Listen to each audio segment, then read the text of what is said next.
Welcome to Crew Life at Sea podcast. Here, we will share the skills you need to make your experience and adventure out at sea a success.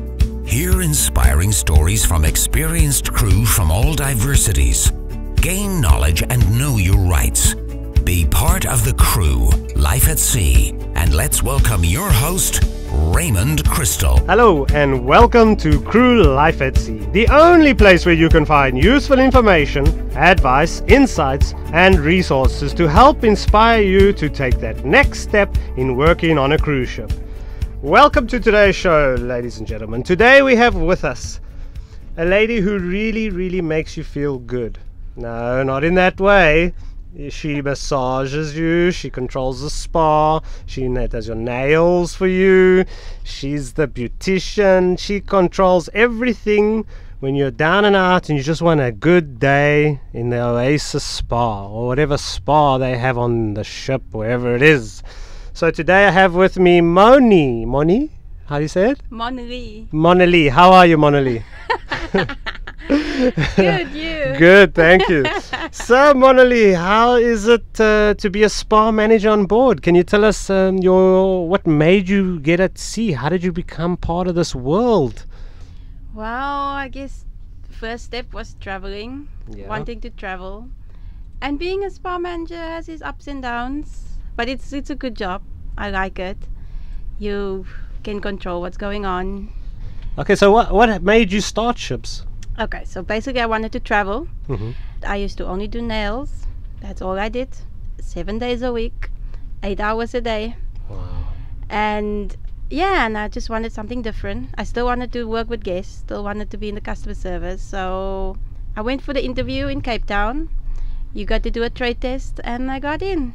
So you do a little test and that's it? Yeah, whatever your qualification is, you do a test in that. If you do hairdressing, if you do fitness. Physical or physical? Yeah. They test your public speaking because you have to do spa tours and things like that. And that's how you got in. You go for trainings. Some of us go to London for training. Some of us stay in South Africa for training. I got fortunate to go to London for training. Awesome. So you get to see a bit of the world. So that was what I wanted to do. I wanted to see the world, and I wanted to earn money at the same time. Of course, you get paid for free to see the world. Exactly. Did they pay for your flights and everything to the UK? So there's always a catch. Okay. So it all sounds nice in the interviews. Yeah. Till the cost comes slowly, and once you're in it, you can't get out of it, because once you spend the first amount of money, you have to stick it out. So you pay your own flights, own medical, sea survivals, visas, everything. Wow, so it's kind of a lot of money. Yeah. Did you actually get the money back and eventually, like from work-wise? From working, so probably. So you do make a decent amount in a way, yeah? Well, I made it back over a few contracts, but it depends on the ship, depends on the ships, yeah. So, what does a spa manager actually do on board then? So basically, you oversee the spa. You make sure everybody, like the guest, is happy. You make sure the beauty therapist, the hairdresser, the fitness instructor, massage therapist do their job the way they're supposed to do. You make sure all the paperwork is done. Everybody's following company procedures and company policies. You make sure the girls' appearance are top standards, 5-star or 6-star, like we used to say. Of course, so you can get those men who walk in and say, "Honey, I'm just going to the spa to get a massage." Okay, dear. And of course, you deal with all the complaints. Yeah, that's. Because once you shut the door of the spa, your job is not over yet. Of course, it just starts again in the morning. And uniforms? How's this uniforms? Do you have to wear uniforms with the spa? Yeah, in the beginning we had very shitty uniforms. But now we have awesome uniforms. So it's okay now. Very fitted, very professional, doesn't get stained. Yeah, and the girls love it. So have you ever encountered any men trying to get funny in the massage rooms? Oh yeah, all the time. But you deal with them. If they start doing that, you just walk out of the treatment room, no questions asked. But if you're a new hire, you don't. You just stick around and you hang around like Preston. Yeah. Yeah. Yeah, it's just so that you know, we had a guy, Preston, he was a new hire, and it happened to him, but he decided to stay. I would have left the room immediately. Thanks. Oh my gosh.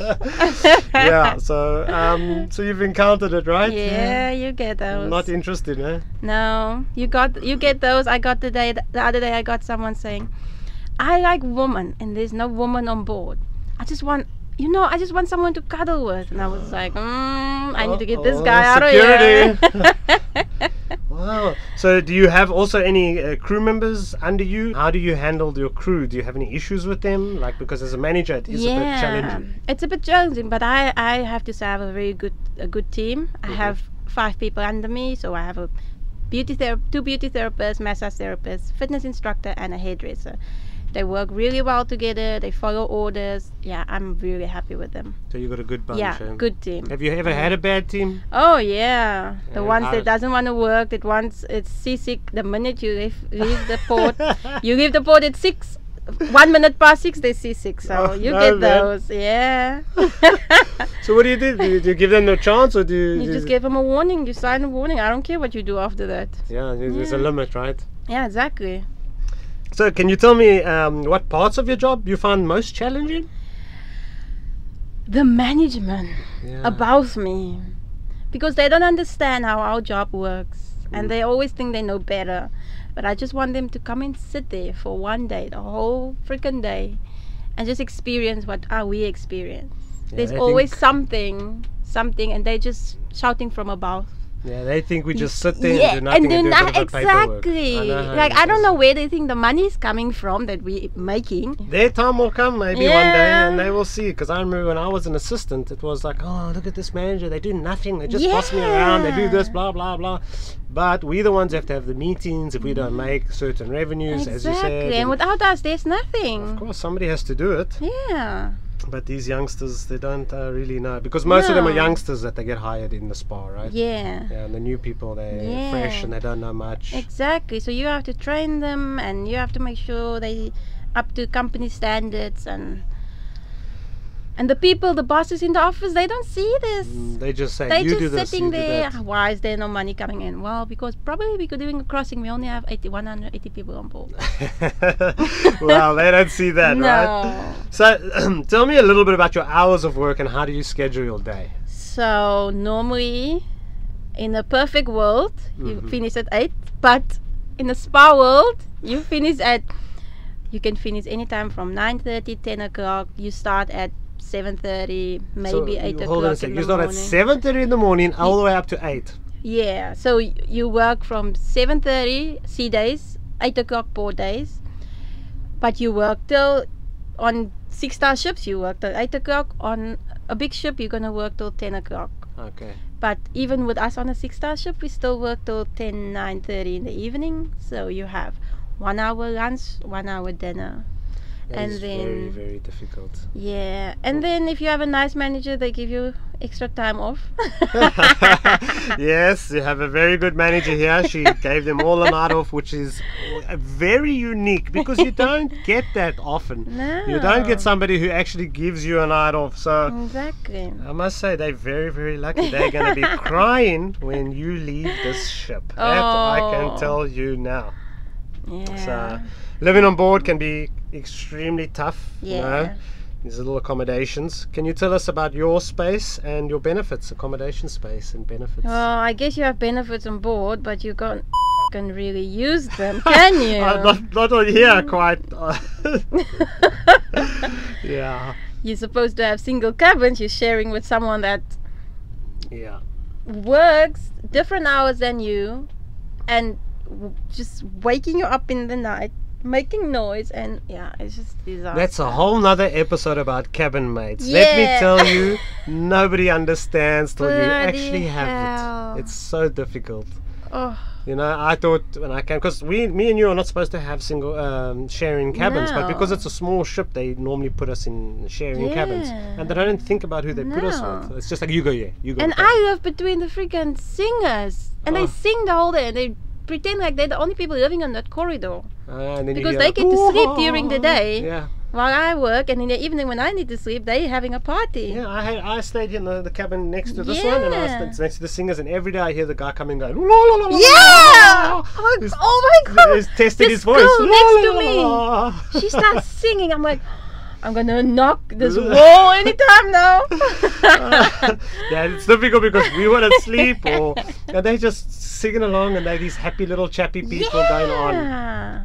Yeah, these are the things you will not find out until you get on the ship or you listen to these podcasts. Yeah, it's not all just It's just- sunshine and roses. yeah, I know, but they will learn it eventually. So, knowing what you know now in your life, if you could change one thing in your career, what would it be and why? To be honest, Yes, even with all the negativity, nothing. that's great. Because I like my job. I deal with the stuff that's coming my way. I had a very wise person telling me to stay away from negative people. That's correct. Just remove your distractions. This is the best thing in life. If you are near bad people, you're gonna get that bad feeling. But if you're with happy Exactly. people and always people that are loving life, you're gonna love life. You're gonna be happy. Exactly. I suffered a long time ago. I was around bad people, and I never saw this. And The I energy just rubs off on Yes, you. You laws of just- attraction. Yeah, The laws of exactly. I attraction. believe in law of attraction. Yeah, so nothing. I like the traveling. I like to see the places. I love my job. Great, man. But So yeah, I just that's- think there's somewhere when it has to come to an end. Yeah, no, I'm nearing there also, so I understand exactly where you're coming from. So, imagine your toughest day you've ever experienced at sea, and I'm sure you've had lots. Now, tell me how it was and how you got through it. My toughest day. Well, the toughest day is probably inventories. Is it? Yeah, I think so. Do you have to do it alone? No, I have my team doing it, but you have to recount everything. And there's like Monotonous. 5 million stuff in the spa. And then you have people coming out from outside, you have to count it again. And they're just there walking around seeing if you're counting it right. So stock take is a big challenge. You work till 2, 3 o'clock in the morning. I did stock take many years ago back in South Africa when I was looking for like just a job, and there was like, hey, come and help take stock. And I walked into this warehouse and I was like, what the hell? And I had to sit there Yeah. counting bolts and all these things for all day. I was like, this is Yeah, bull. and it's you have to like count freaking nail polishes. Who the hell want to count my nail gosh, The polishes? smaller the product, the harder, right? Yeah, I'd rather go through difficult clients than do stock taking ever in my life again. Nice. I can speaker. handle difficult people, Yeah, because you've experienced it, you've been through it, you know how to handle, Yeah. but you can't handle counting to but get to point a counting number. is oh.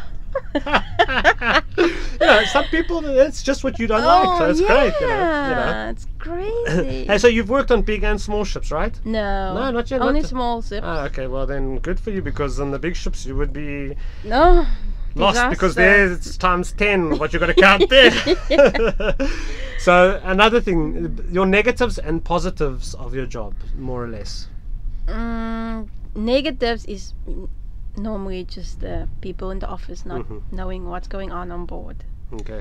The positive side is that you actually, the people you meet on board, they're actually like your family. So even if you're having a bad day, there's always someone to cheer you up. Or always someone just walking in the spa and making you laugh, even if you don't want to. You see, that's good on the small ships, because you get to Yeah. become a family. This is a good thing. Yeah. But on the big ship, it's not like that. No, I can imagine. I've I- heard so many like It's people just not happy on big ships. Yeah, because let's just picture it, the 1,500 crew members, and the ship's Yeah, huge. You walk exactly. around, you just meet, and normally what happens on the big ships is South Africans will stick with South Africans. Yeah. The Filipinos will stick with the Filipinos. Yeah, you know, and exactly. it's not that family orientated like that. That's why I always say, like, when there's new girls coming in the spa, they're like, oh, this is a small ship, I don't want to be here, blah blah blah. It's better to start on a small ship. Then you can decide from there if you want to go on a big ship. Yeah. Because on a small ship you can get to experience more. It's not so busy, so when I started on a small ship, this actually I was like in the beginning like, oh, you know, I don't want to be in all that. But after like a couple of weeks, a month, or 6 weeks, I started to just fall in love with it, and now I know everybody, and everybody knows me. So even the hairdresser I have now, she came and she's like, oh, I really want to go on a big ship. My friends is having so much fun. That was the first week. Now I talked to her today, and she was like, oh, you're leaving, and I really don't want to get transferred, because if I'm leaving, if there's a new hairdresser, if the hairdresser is manager, then she's going to get transferred. Because she's like, I've heard so many horror stories now about the big ships. It's not as fun as I thought it's going to be. I'm like, yeah, babe. Yeah, and there it's harder to do things because there's so many. So yeah, we're small, they let you do many things. So they both got their goods and their bads. So what positive feedback would you offer towards people who are trying to get into this line of work? Remember, positive, eh? Yeah. It's a good way to travel. It's a good way to earn money. You get to experience different cultures, different food. Everything. You get fat when you go on port every day. It's really a good life. And if you get a good ship, you like you say, we become like a family on board. It's very nice. Yeah. So you've been at sea for like 4 years now. Yeah. And this is the big question I asked everybody. Tell me the most shocking thing you have ever encountered or seen in your career at sea. I've had some cool stuff. What has been shocking or the most craziest thing that you will never forget that happened to you or you've seen in your career at sea? It can be fire, it can be sex, it can be, I don't know, there must be something. Well, the most shocking thing I've ever seen was 2 guests that had sex in the sauna, just openly. And when you went in, what did they do? They're like, oh, sorry, and they stopped, and or they carry on? just get carried on. And that was like, okay, and walking out of there as if nothing happened. Hi, bye, see you tomorrow.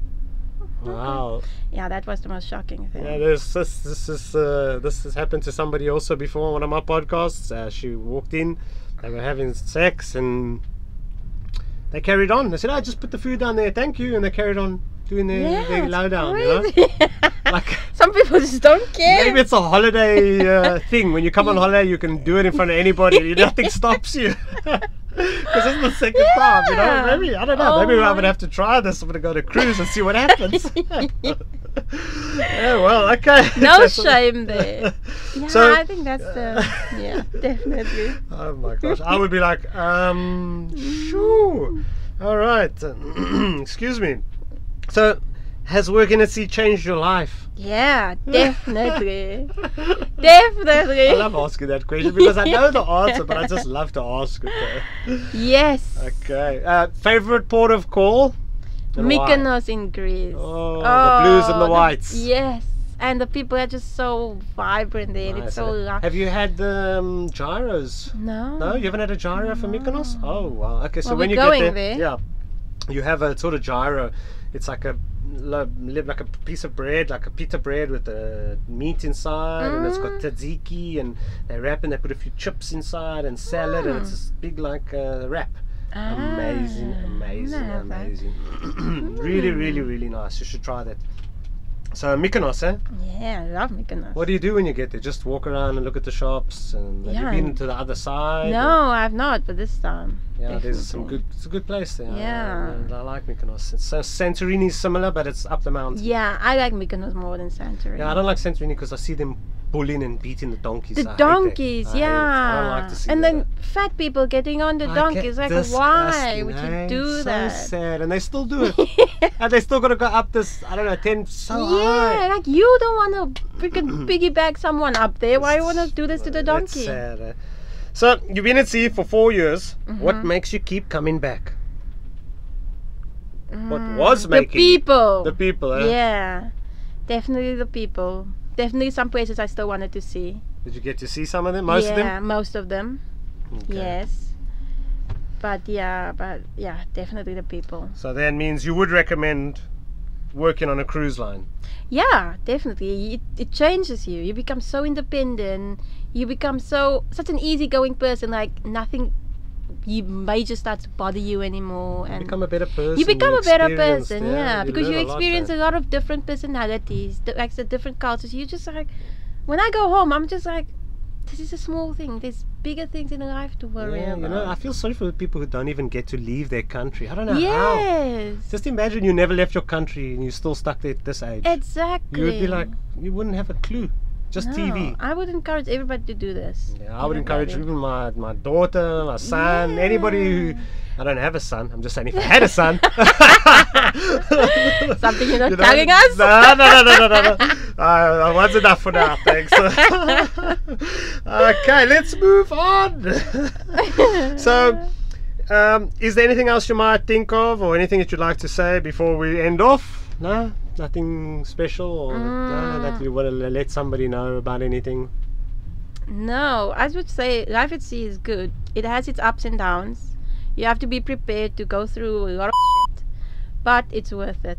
Mm-hmm. It's worth it. This is my last time because I fell in love, Congratulations. and that's the only reason I'm going home. No, it's a good call. Yeah, so this I was my just- call to go home. I just hope you don't go home for a couple months, a year, and you get in and you need cash and you have to come back again. Yeah. Because that does tend to happen. Because it's the Exactly. easy way. Yeah. So, If you coming on board for money, save up.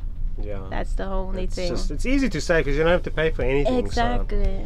Exactly. Yeah. So. that's Well, it. thank you for being on my show. It has been amazing having you. Thank I've you. always wanted to have a spa manager on board. You are our first spa manager which we have interviewed. Oh, I'd wow. like to thank you so much, and at least we know that you're going to be safe and sound back home in your country, Yeah. all covered up with your loved one. Oh. Thank you so much, Mon-Lee. Ciao, darling. Thank Ciao. you. Thanks for listening to Crew Life at Sea podcast. Want any of your questions answered? Send us an email at crewlifeatseainfogroup.com. Thank you for being a part of our adventure at sea.